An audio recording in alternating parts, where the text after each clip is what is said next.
Assalamualaikum warahmatullahi wabarakatuh. Selamat bertemu kembali dalam acara kami podcast Lidah 51 bersama saya Bang Walam dan rekan saya Mulia. Kita hari ini Jumat ya, tanggal 20 ya, 2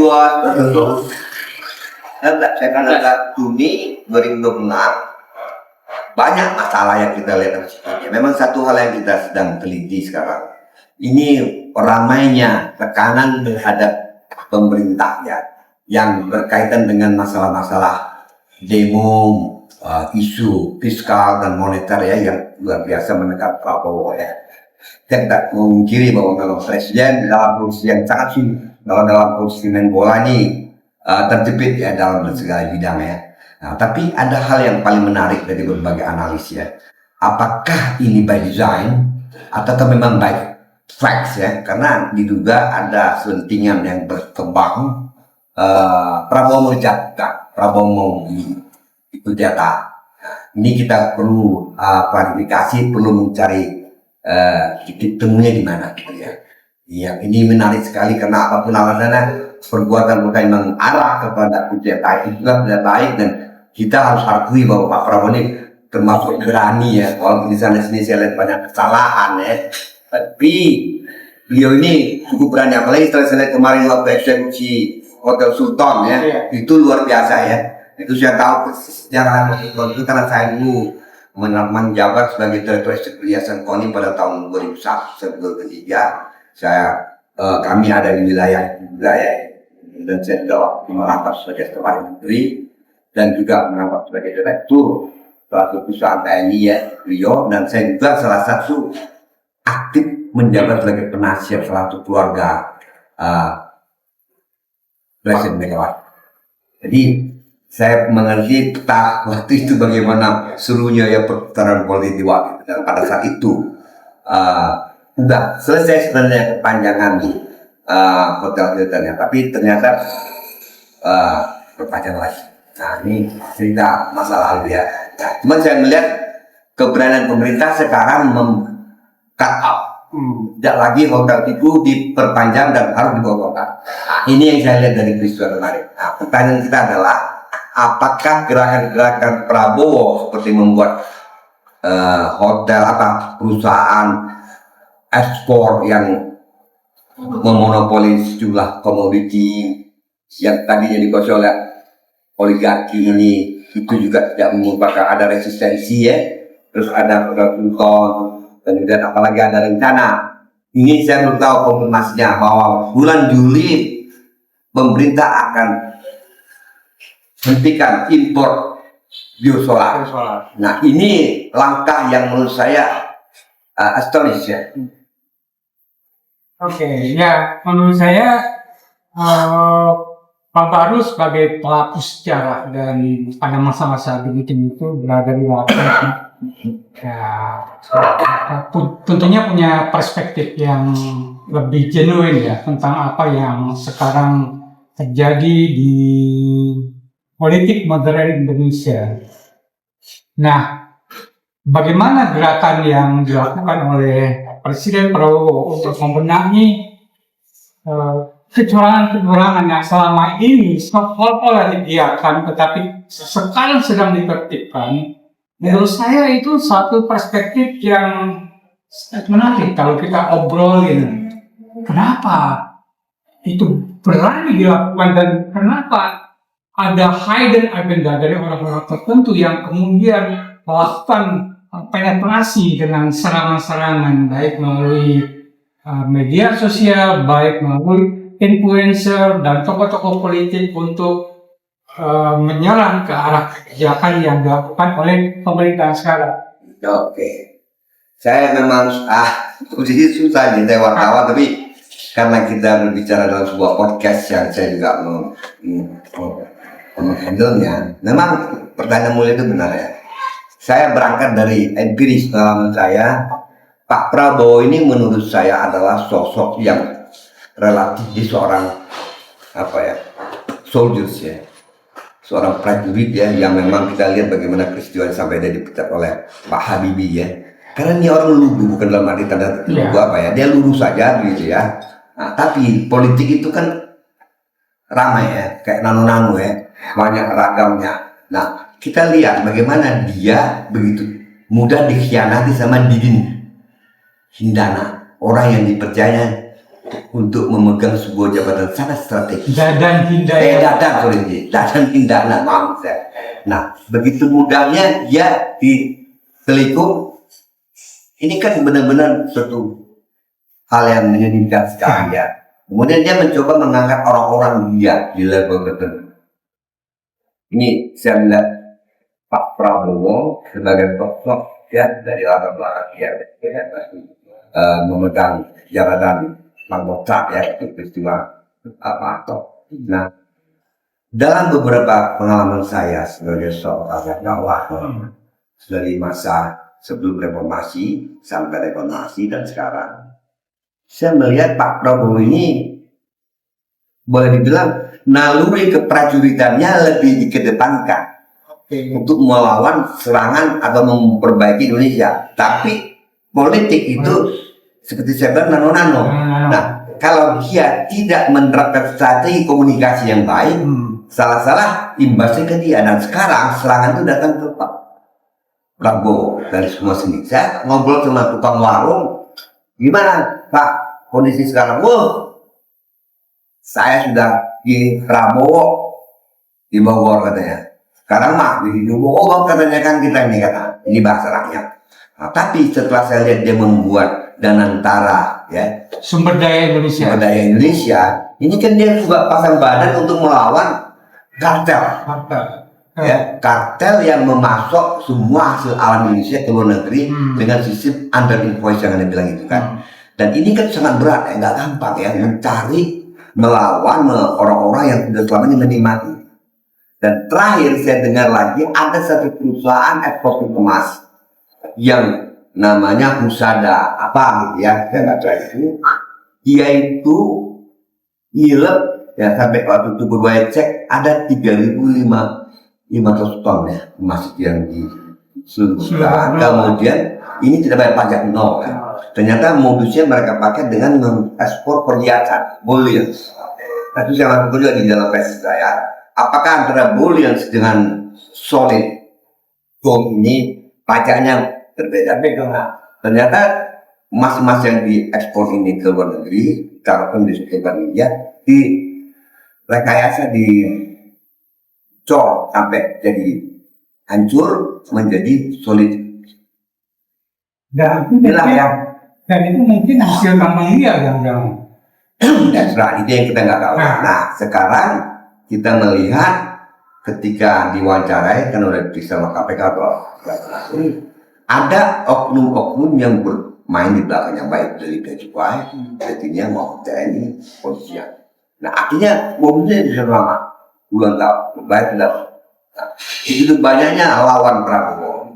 Tapi kalau saya melihat naluri dia sebagai presiden dari proyek itu luar biasa.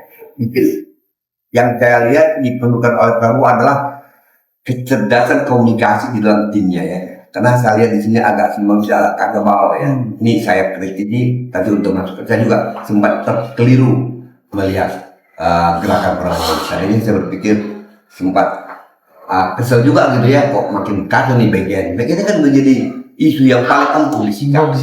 Betul. Itu yang saya lihat. Nah, saya juga melihat gerakan-gerakan yang mencoba untuk memainkan peran marginal ya, antara lain dengan gerakan-gerakan di kampus di Jogja, Jakarta dan beberapa tempat lain dengan serentak seperti ada satu koordinasi yang rapi. Menurut saya itu menjadi satu kekuatan politik. Dia tidak dengan begitu saja. Makanya menurut saya ya, coba kita tarik koordinatnya dari mulai Merauke ya, kemudian sampai ke Pesta Hasil Kuat ya. Kemudian dari Pesta Babi kita lihat gerakan mahasiswa di berbagai kota, bukan di Jakarta, Paris ya, dan sempat. Kemudian kita kembalikan lagi sosok Setio, tokoh mahasiswa, ketua BEM Gajah Mada yang ramai. namanya Ya, rasa pensiun anak muda Tio itu ya. Nah, terus dia dikaitkan dengan sosok jenderal di belakangnya, ya kan? Dan lagi gerakan yang non Tio ini kan, BEM yang Bersatu. ya BEM bersatu non dengan dia. Nah, artinya di dalam internal BEM sendiri pun kelihatan banyak hal yang mulai terpecah. Ada yang menyebut ini adalah gerakan yang disponsori oleh Soros. Saya sebagai mantan aktivis di UI tahun 78, kami juga punya pengalaman. Yang saya tahu, kasus adanya intervensi asing, intervensi luar, intervensi dari dalam, itu normal dalam gerakannya. Ketika Malari terjadi tahun 74, Hardiman Siregar, senior saya, itu tidak pernah bergerak ke Senen, tapi di Senen mereka sudah diintervensi Malim Murtoba sama Sirang Mitro. Terjadi konflik ya, dan perusakan mobil-mobil buatan Jepang.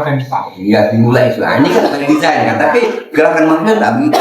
Nah, 78 saya ada di dalam gerakan mahasiswa NKK BKK. Saya, Lukman Hakim, kemudian ada beberapa tokoh aktivis dari IB, ya dari dunia. Kami ngumpul, kami melakukan gerakan serempak untuk melawan normalisasi kehidupan kampus. Waktu itu dihapuskan semua dewan mahasiswa, tidak ada lagi senat mahasiswa. Saya waktu itu wakil ketua BPM dari FISIP, kemudian gabung ke dewan mahasiswa di Salemba. Nah, tetap ada intervensi, pasti ada. Itu tidak ada hal yang disebut yang jadi masalah. Murni, ya? Betul. Yang jadi masalah adalah bagaimana kita meletakkan target daripada perjuangan tersebut tetap tidak ada keinginan untuk menjatuhkan. Nah, yang saya lihat, tapi sebagai kritik ya. kritiknya, jadi itu adalah idealisme mahasiswa. Tidak pernah mahasiswa datang berjuang menjadi presiden atau menjadi presiden. Ada itu UI yang saya tahu ya, kami gerakan mahasiswa. Saya dengan Ibrahim Fitra Zakir, ya kan.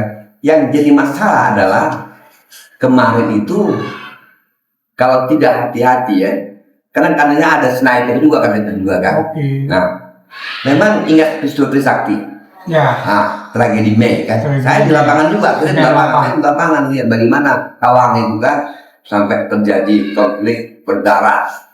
Nah, pada saat kemarin itu isu-isu yang kita lihat standar untuk membuat suatu negara chaos itu adalah pertama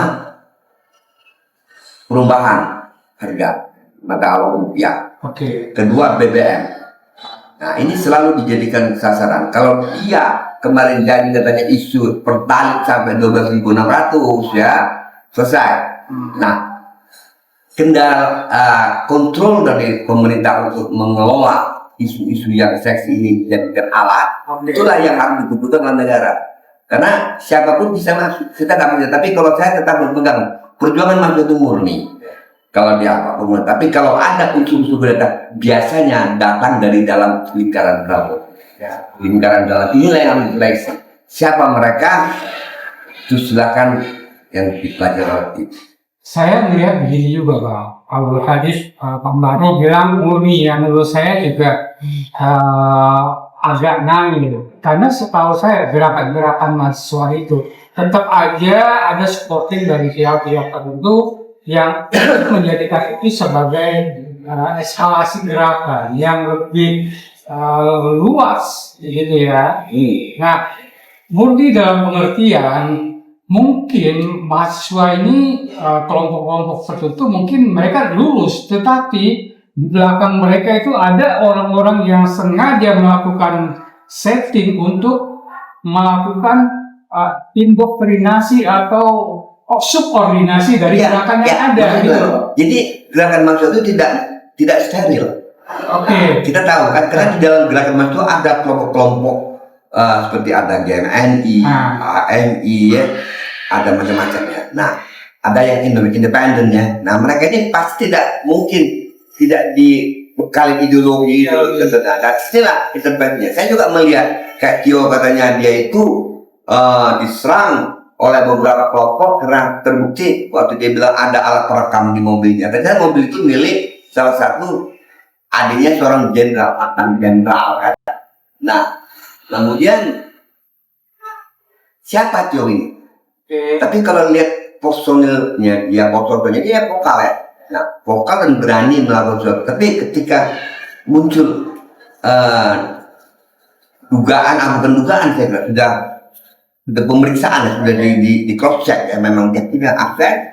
Nah, ini juga menjadi sesuatu yang bisa didesain, karena nggak ada yang tidak mungkin di dalam gerakan mahasiswa ya. Nah, saya juga bisa paham ini.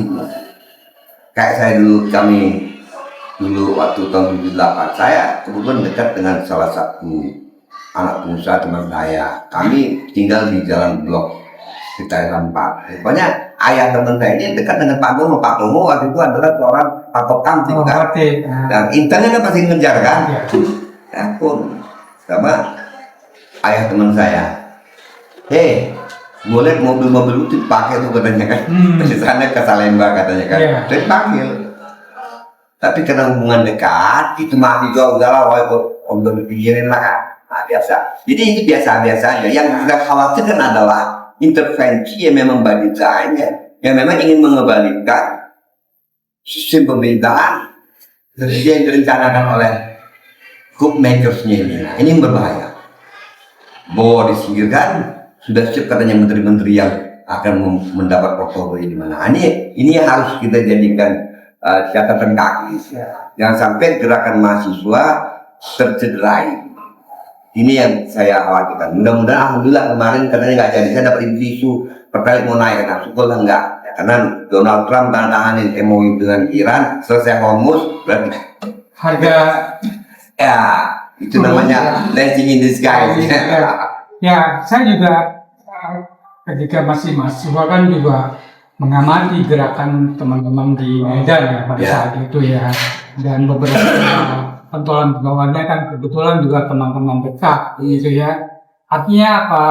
Saya juga bisa melihat gerakan-gerakan pada masa itu juga kemana nih arahnya ya. Artinya mobilisasi logistik dan lain-lain itu pasti ada lah ya. Cuman sejauh mana itu dimanfaatkan untuk sesuatu yang konstruktif bagi perbaikan, menurut saya juga arahnya harus jelas. Betul. Jangan sampai gerakan-gerakan itu juga dimanfaatkan untuk sesuatu yang berkaitan dengan gerakan-gerakan politik yang justru akibatnya bisa destruktif. Tapi pasti itu ada. Ini seksi ya, seksi. Jadi nggak mungkin orang yang punya haus kekuasaan itu membiarkan ini. Ada dua polanya. Ada orang yang menunggu timing, kok ada main ribut-ribut kan dia masuk. Ada orang yang by design, karena dia berkeinginan untuk mendesain. Nah, ini bisa dari dalam, bisa dari luar. Nah, saya tidak memungkiri tentang peran CIE, peran Soros ya. Memang mereka cuma di Indonesia di mana-mana. Di mana-mana ya. Saya pernah waktu mau ambil skripsi dengan Sultan Amerika Serikat, saya cukup baik untuk saya. Tapi bagaimana? Asisten saya Pak Imono bilang, kok kenapa? Dia minta penasihat dari depan nggak boleh, dengan alasan sangat sederhana, dia jagonya budaya di Asia Tenggara dari Amerika. Saya diamankan gitu ya. Udahlah, kita nggak tahu kan. Saya nggak berpikir. Saya di Amerika juga, saya lihat Soros Foundation luar biasa dalam memberikan bantuan terhadap anak-anak dari Eropa Timur ya, orang cerdas ya. Dan saya termasuk di dalamnya nggak membantah. Saya lihat bagus-bagus saja, nggak ada masalah ya. Nah, kembali ke kita. Kalau Prabowo canggih meletakkan orang-orang dia, ya, tahu meletakkan memaintain sistem komunikasi yang baik, tidak terjadi. Jadi PGN ini kan masalahnya kan udah memang jelas orang yang ditaruhnya nggak bener. Dan dana ini kan ada problem dasar bang yang saya lihat di dalam pemilihan orang-orang duduk di kabinet. Ya, tidak bisa kita nafikan bahwa presiden terpilih pada saat yang lalu itu mengakomodasi orang-orang tertentu dari partai untuk duduk di kabinet. Tetapi menurut saya seleksi yang lebih prudent dan berjenjang itu harus dilakukan. Nah, sehingga kita mendapatkan menteri yang punya performa dan kompetensi sesuai dengan bidang dan kemampuan dia. dengan riwayat perjalanan karir, sehingga masyarakat juga bisa memaklumi kenapa si A yang dipilih. Menurut saya ini juga harus menjadi satu evaluasi dari pemerintahan ini. Kalau tiba-tiba orang yang nggak jelas asal usulnya hanya bermodalkan sebagai relawan misalnya, tahu-tahu duduk, menurut saya Contohnya kayak gimana misalnya? yang Noel misalnya ya, Noel, yang ada kemarin ya, masalah ya, Nah, pertanyaan sederhana sekarang. Kenapa orang kayak Jonas yang saya kenal dia mulai dari banyak sekuritas ya dan memperbaiki karakter kereta api Indonesia yang tadinya tidak mungkin. Jadi ada joke katanya kan. Kalau ada KNU yang merokok dan tidak bisa merokok katanya hanya di kereta api. Jadi itu kayak Pak Jonas. Nah saya kagum. Tapi orangnya tening di mana kita nggak tahu Pak Jonas ini. Kemudian ada Susi. ya betul. Ya kan, orang-orang yang punya kompetensi dalam kerjanya, tapi menghilang dari peredaran orbit kementeriannya. Padahal kita ambil aja orang-orang ini ya, taruh sebagai penyeimbang ya, tidak ada saya lihat. Ya, saya mengerti jawabannya adalah bagaimana mengakomodasi kekuatan-kekuatan dan faksi-faksi yang selama ini punya kontribusi, khususnya pada saat Pilpres, dan juga citra dari penguasa atau pemimpin tertinggi pada masa yang lalu. Itu kan punya peran, itu kan punya peran untuk terpilihnya Pak Prabowo, gitu ya. Nah, tetapi menurut saya, seperti yang kami jelaskan, karakter-karakter atau tokoh-tokoh yang punya kompetensi dan punya integritas seperti Pak Jonan atau Bu Susi, menurut saya itu juga penting untuk memberikan satu perbaikan secara struktural di dalam kementerian yang boleh kita katakan butuh orang-orang yang extraordinary di dalam pemikiran dan juga di dalam action dia secara manajerial. Kalau kita bikin negara ini sudah lebih merdeka hanya dengan model skema balas jasa, politik balas jasa, sampai kapan kita mau bangkit? Rakyat makin miskin, ya kan? Sementara kita berlimpah ya, kuasa apa berlimpah. Ini negara kaya ya. Sampai ada yang tanya sama saya, Pak, kenapa mesti ada pajak lagi katanya? Terus kemana hasil keuntungan ya jual ekspor timah, ekspor emas dari Freeport, kemudian batu bara, kelapa sawit, itu duitnya kemana? Kok masih dipajakin juga rakyat? Ini kan 2% dari total pendapatan negara itu dari pajak. So yang sisanya baru dihasil. Kenapa BUMN bangkrut kebanyakan rugi losses ya? Ini harus kita audit sebagai negara, sebagai bangsa. Nah inilah tanggung jawab Prabowo yang saya lihat. Beliau ini sudah mulai mengarah. Cuman ada beberapa poin yang saya lihat masih belum begitu pas. Kan kayak Koperasi Merah Putih kan. Koperasi Merah Putih ini kan niatnya bagus nawaitunya, tapi dipaksakan dari atas ke bawah. Padahal spirit koperasi itu adalah bottom up, bagaimana membangun kebersamaan dari bawah, ya kan? Nah ini ada miss. Nah saya nggak tahu di lingkaran Pak Prabowo ini pembisik-pembisiknya ini yang mungkin harus diadakan screening lagi dan evaluasi ya. Ini maaf nih, saya mohon maaf sekali nih kepada para petinggi, karena ada dua teman saya di sini, Pak Yusril sebagai voice saya dengan Jumhur kan 7 tahun saya mendampingi beliau kan sebagai penasihat ahli. Tapi bagi saya Indonesia is the first. Saya menganut konsep John Fitzgerald Kennedy ya. Jika engkau masuk ke suatu negara menjadi pejabat, loyalitas Anda kepada partai harus di belakang, kecuali untuk negara.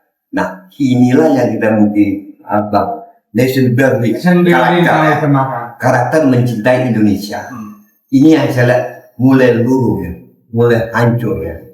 Ini yang harus kita bangun, dan saya yakin Pak Prabowo sebagai kepala TNI tentu punya marwah seperti itu.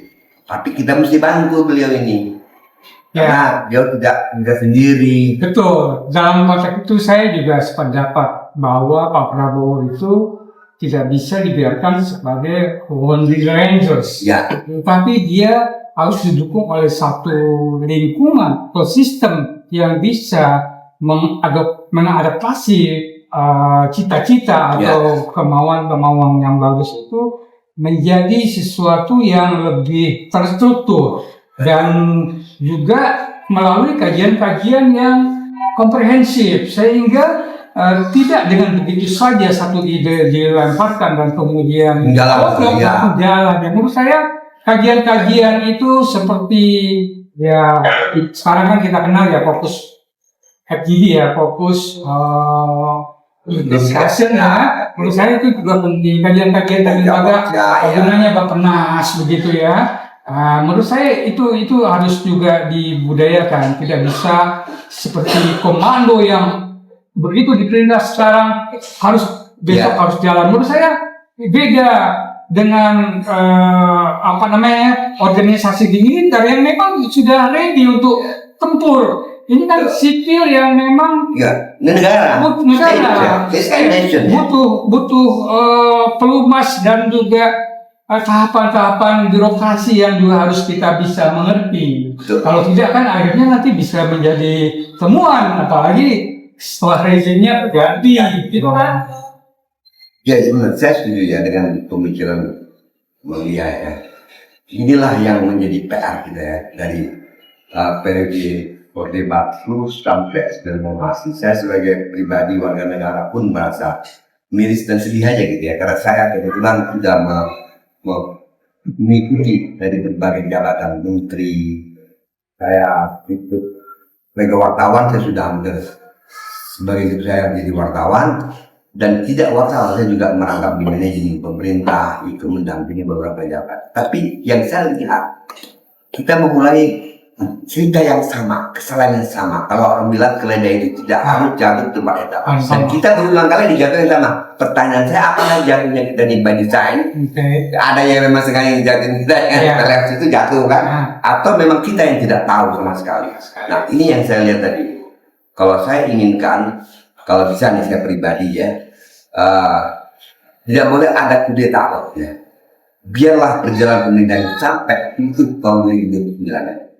Itu saya punya prinsip ya. Tapi yang perlu ada adalah perubahan yang drastis dari setiap kebijakan-kebijakan yang banyak dikritisi oleh rakyat. Kayak BKN itu harus dikritisi, audit ya, dibongkar, mulai dirapikan. Kemudian apalagi koperasi Desa Merah Putih juga, itu koperasi juga harus dibenahi agar benar-benar dia berjalan menjadi sesuatu yang diharapkan oleh masyarakat. Kemudian masalah penataan. Masa kita nggak bisa mendapatkan gas murah? Sebenarnya gas kita berlimpah. Masa kita nggak bisa mendapat BBM murah? Selama saya hidup, padahal kita adalah salah satu penghasil. Ya. Sorry, ada satu pertanyaan saya. Tadi menyebutkan bahwa kudeta. Kan kita tidak punya tradisi kudeta, berbeda misalnya dengan Thailand. Militernya bercampur tangan. Ini seperti apa nih persepsi? Tapi ke Thailand tidak bisa kudeta. Ada unsurnya, karena kudeta itu hanya bisa berlangsung di suatu negara yang benar-benar beraliran kapitalis, liberal. Kalau di Thailand mereka punya konsep tentang monarki, konstitusi, raja masih ada yang diaturkan. Jadi ketika tentara datang segala macam, kalau raja bilang A, semua tunduk, kemudian enggak. Nah, itu saya mengenai Thailand ya. Nah, Indonesia ini sangat berpotensi juga terjadi karena tidak ada perekatnya. Nah, apalagi kita sudah punya Undang-Undang 45 dan Pancasila. Inilah harus kita kembalikan. Nah, seorang mufakat ini. Nah, kita sudah mulai masuk dengan era liberty. Saya kira menarik. Jadi ini memang masih dalam wacana diskusi. Demikian tadi, mudah-mudahan diskusi kami terkait dengan masalah yang sedang di Indonesia ini bisa memberikan sedikit tambahan informasi tentang ke depan Indonesia bagaimana. Dari Studio 51 dari masa usai Bapak Alam dan rekan Mulia, mengucapkan terima kasih atas kehadiran Anda. Sampai jumpa. Assalamualaikum warahmatullahi wabarakatuh. Waalaikumsalam.